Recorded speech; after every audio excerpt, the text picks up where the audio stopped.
ওপেনিংয়ে তানজিদ তামিমের সাথে থাকতে পারেন সাইফ হাসান, মিডল অর্ডারে ভরসা তাওহিদ হৃদয়, তিন পেসারের সাথে একাদশে থাকতে পারে দুই স্পিনার। ওয়ানডে সিরিজ জয়ের পর এবার অস্ট্রেলিয়ার বিপক্ষে টি-20 ফরম্যাটে শক্তিশালী একাদশ নিয়ে মাঠে নামছে বাংলাদেশ। দীর্ঘদিন পর 20 ওভারের ম্যাচে ফিরছেন নাহিদ রানা, তার সাথে থাকছে আরও একাধিক চমক। সব মিলিয়ে অস্ট্রেলিয়ার বিপক্ষে প্রথম টি-20 ম্যাচে কেমন হতে যাচ্ছে বাংলাদেশের সেরা একাদশ, সেটাই জানবো রিপোর্টে।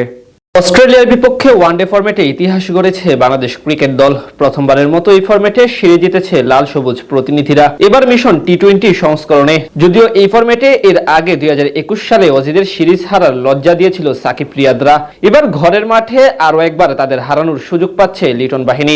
সাগরিকায় শক্তিশালী একাদশ নিয়ে মাঠে নামবে টিম টাইগার্স। এই ম্যাচেও বাংলাদেশের ওপেনিং পজিশনে থাকতে পারেন বামহাতি তানজিদ হাসান তামিম। ব্যাট হাতে সাদা বলের ক্রিকেটে বেশ ভালো সময় পার করছেন তিনি।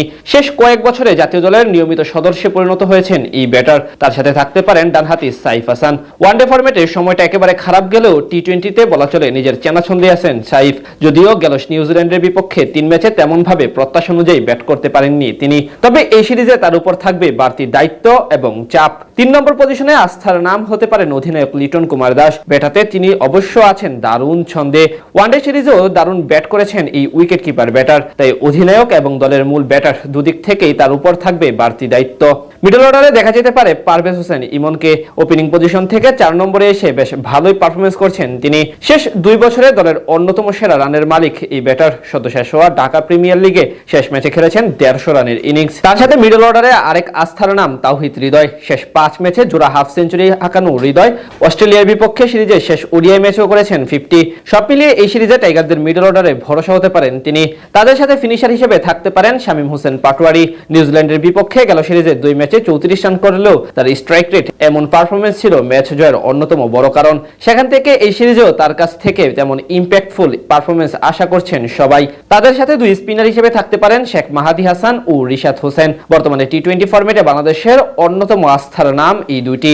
এছাড়া একাদশে 3 পেসার নিয়ে নিজেদের আক্রমণ সাজাতে পারেন কোচ ফিল সিমন্স, যেখানে দীর্ঘদিন পর টি-20 ফরম্যাটে ফিরতে প্রস্তুত স্পিড স্টার নাহিদ রানা। ক্যারিয়ারে একটি মাত্র 20 ওভারের ম্যাচে খেলেছেন তিনি, তবে অস্ট্রেলিয়ার বিপক্ষে সিরিজ জয়ের পথ সহজ করার জন্য তাকে স্কোয়াডে রেখেছে নির্বাচকরা।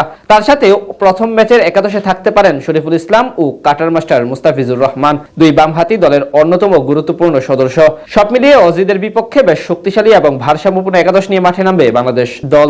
যদিও এই ফরম্যাটে এর আগে 2021 সালে অজিদের সিরিজ হারার লজ্জা দিয়েছিল সাকিব রিয়াদরা, এবার ঘরের মাঠে আরও একবার তাদের হারানোর সুযোগ পাচ্ছে লিটন বাহিনী। সেখানে বাংলাদেশ তাদের বিপক্ষে 4-1 ব্যবধানে সিরিজ জিতেছিল। এবারও তেমন কিছুরই পুনরাবৃত্তি করতে চাইবে লিটন মুস্তাফিজরা। এখন দেখার পালা 5 বছর আগের সেই সিরিজের মতো আরও একবার অস্ট্রেলিয়াকে হারানো যায় কিনা। 24 বছর পর ফ্রান্সের মুখোমুখি সেনেগাল। ইউরোপিয়ান জায়ান্টদের সামনে সুযোগ প্রতিশোধ নেয়ার। যদিও অতীত নিয়ে ভাবছেন না ফরাসি কোচ দিদিয়ের দেশো। আর সেনেগাল জিতলে অবাক হওয়ার কিছুই থাকবে না বলছেন কোচ পাপে থিয়াও। নিউ জার্সি স্টেডিয়ামে ম্যাচ শুরু রাত 1টায়, আর বোস্টন স্টেডিয়ামে ভোর 4টায় ইরাকের প্রতিপক্ষ নরওয়ে। ফ্রান্সের ফুটবলার থেকে সমর্থক সবাই 2002 বিশ্বকাপের স্মৃতিটা নিশ্চয়ই মনে করতে চান না। সেবার সেনেগালের কাছে হেরে গ্রুপ পর্বে আর ঘুরে দাঁড়াতে পারেনি ফ্রান্স, জয়হীন থেকে বিদায় নেয়। 24 বছর পর আবারও সেনেগালের মুখোমুখি হতে যাচ্ছে লেস ব্লুস। সুযোগ প্রতিশোধ নেয়ার, তবে পুরনো স্মৃতি নিয়ে ভাবছেন না ফরাসি কোচ। মিডফিল্ডার কন্তেরও ফোকাস ম্যাচের দিকে। আমরা জানি আপনারা প্রতিশোধের কথা বলছেন, কিন্তু ফুটবলে প্রতিশোধ বলে কিছুই নেই, এটা ইতিহাসেরই অংশ। কিন্তু আমি নিশ্চিত নই যে এখানে থাকা এনগোলো কন্তে সে ম্যাচটি দেখেছে কিনা। দলের অধিকাংশ ফুটবলারের জন্ম 2002 সালের পর। সে ম্যাচটি অবশ্যই সেনেগালের জন্য দারুণ অভিজ্ঞতার, তবে এবারের বিশ্বকাপে ফলাফল পক্ষে আনার সর্বোচ্চ চেষ্টা থাকবে। প্রতিশোধ নয়, আমরা বিশ্বকাপে শুভ সূচনা করতে চাই। সেনেগাল শক্তিশালী দল, কিন্তু আমার বিশ্বাস তাদের বিপক্ষে প্রতিদ্বন্দ্বিতা করার সামর্থ্য আমাদের আছে। 2 যুগ আগে ফ্রান্সকে যেদিন সেনেগাল হারিয়েছিল সেদিন সাইডলাইনে ছিলেন পাপে থিয়াও। এবারও একই জায়গায় থাকবেন, তবে সেটা ভিন্ন পরিচয়ে কোচ হিসেবে। ফুটবলার ছাপিয়ে ট্যাকটিশিয়ান পরিচয়ে সেনেগালের জয় দেখতে চান থিয়াও। জানিয়ে রাখলেন তার দল জয় পেলে অবাক হওয়ার কিছু নেই। C'est vrai que 2002 সালে আমি বেঞ্চে ছিলাম, এবারও থাকবো। এটা আমার জন্য বিশেষ কিছু। সাম্প্রতিক সময়ে আফ্রিকান ফুটবল বদলে গেছে। সেনেগাল যদি ফ্রান্সকে হারায় তাহলে অবাক হওয়ার কিছু আছে না, কারণ আমাদের বিশ্বমানের ফুটবলার আছে। situation, c'est un peu particulier. এমবাপ্পের ফ্রান্স নাকি সাদিও মানের সেনেগাল, দুই যুগ পরের দেখায় কে জিতবে? যুক্তরাষ্ট্রের ক্যানসাস যেন বিশ্বকাপের রঙে সেজেছে। এই শহরেই আর্জেন্টিনার বেস ক্যাম্প। আকাশী নীল জার্সিতে মুখর চারপাশ। বাংলাদেশি সাংবাদিক থেকে গানে গানে অভিনন্দন জানিয়েছে লাল সবুজের দেশকে। যুক্তরাষ্ট্র থেকে রেজওয়ানুজ্জামানের আরও একটি রিপোর্ট। আর্জেন্টিনার জন্যই যেন সুন্দর ক্যানসাস।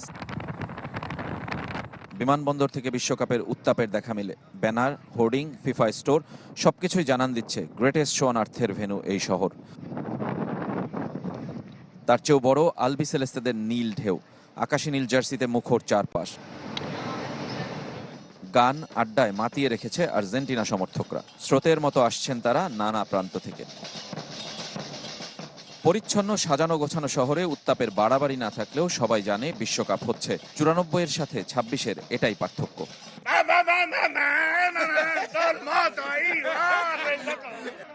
আর্জেন্টিনার রুদ্ধদ্বার অনুশীলনে এদিন কারও প্রবেশের অনুমতি নেই, তাই টিম হোটেলের সামনে সাংবাদিক ও সমর্থকদের ভিড়। টিম বাসের অপেক্ষায় ঘন্টার পর ঘন্টা কেটেছে সমর্থকদের। তাদের সেই প্রত্যাশা অবশ্য শেষ পর্যন্ত পূর্ণ হয়েছে।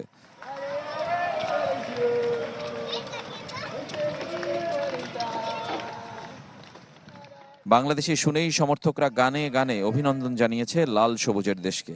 ইন্টারনেটের কল্যাণে এখন বড্ড চেনা, 1000 মাইল দূরের দেশটি। আর্জেন্টিনার ম্যাচ দিয়ে বিশ্বকাপ যাত্রা শুরু হবে ক্যানসাসের। ক্যানসাসের যেখানেই যাবেন সেখানেই দেখা মিলবে নীল সমুদ্রের। আর্জেন্টাইন সমর্থকদের উপচে পড়া ভিড় এখন এই শহরে। বিশ্বকাপের উন্মাদনা আর রং এখন পুরোপুরি এই শহর জুড়ে। বিশ্বকাপকে সামনে রেখে পাল্টে গেল মোড়ের নাম। গোপালগঞ্জে একটি বাজারের মোড়ের নাম পাল্টে ব্রাজিল মোড় রাখা হয়েছে। 5 বারের চ্যাম্পিয়নদের সমর্থন দিতেই এমন অভিনব উদ্যোগ বলে জানিয়েছেন ব্রাজিল সমর্থকরা। তবে ওই গ্রাম পিছিয়ে নেই আর্জেন্টিনার সমর্থকদের উল্লাসেও। গোপালগঞ্জ থেকে বাদল সাহার পাঠানো তথ্যচিত্রে ডেস্ক রিপোর্ট। বিশ্বকাপের দামামায় উন্মাতাল বাংলাদেশ, যে যেভাবে পারছে উদযাপন করছে। নিজেদের সমর্থন জানান দিতে অদ্ভুত আর অভিনব সব কাণ্ড করছেন ফুটবল প্রেমীরা। সে ধারাবাহিকতা এবার বদলে গেল গোপালগঞ্জের কাশিয়ানী উপজেলার টুকু বাজারের মোড়ের নাম। জান্নাত মোড় থেকে হয়ে গেছে ব্রাজিল মোড়। এই মোড়ে বাংলাদেশ ও ব্রাজিলের 13টি ছোট আর 50 ফুট দৈর্ঘ্যের বড় পতাকা টানিয়েছেন ভক্তরা। গ্রামের অধিকাংশ তরুণ ব্রাজিল সমর্থক হওয়ায় নামের পরিবর্তনে সবাই খুশি। ব্রাজিল ভক্তদের আশা 24 বছরের শিরোপা খরা কাটাবে সেলেসাওরা, সফল হবে হেক্সা মিশন।